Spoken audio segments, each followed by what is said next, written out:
Hello మిమ్మల్నేనండి. అందరికీ నమస్కారం. శనగల వెనక దాగున్న లక్ష్మీదేవి, శ్రావణమాస పేరంటంలో రహస్యం. తడిసిన శనగలు ఎందుకు? దీని గురించి తెలుసుకోవాలనుకుంటున్నారా? వీడియో స్కిప్ చేయకుండా చివరి వరకు చూడండి. పురాణోక్త విశ్వాసం ఆధారంగా శ్రావణ మాసంలో శనగల ప్రాశస్యం. తానినని తవ్విన బియ్యం కాదు, తడిపిన శనగలో దాగుంది లక్ష్మీ చూపు. చిగురించిన శనగ గింజ కాదు, శ్రావణ సువాసినికి వరాల వర్షం. శనగ అంటే ఒక సాధారణ ధాన్యంలా కనిపించినా ఇది అంకురణ శక్తి కలిగి ఉంది. అంటే దీనిలో జీవం ఉంటుంది. ఇది నానబెట్టి కొద్దిగా నిలిపితే అంకురించుకుంటుంది. ఇది సృష్టితత్వానికి, సంపద తత్వానికి ప్రతీక. శ్రావణ మాసంలో లక్ష్మీతత్వం అత్యంత ప్రభావవంతంగా ఉంటుంది.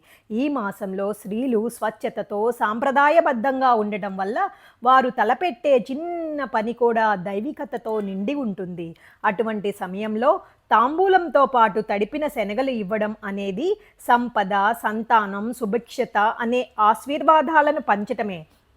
శాస్త్రీయంగా విశ్లేషిస్తే అంకురణం అనే ప్రక్రియ శివశక్తుల సృష్టి తత్వాన్ని ప్రతిబింబిస్తుంది.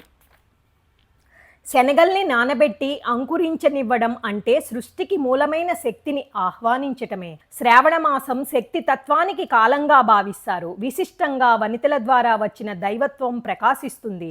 అందుకే వారు ఇచ్చే శనగలు శుభ ఆశయాలతో శుభ ఫలితాలు కలిగించే శుభప్రదంగా భావిస్తారు.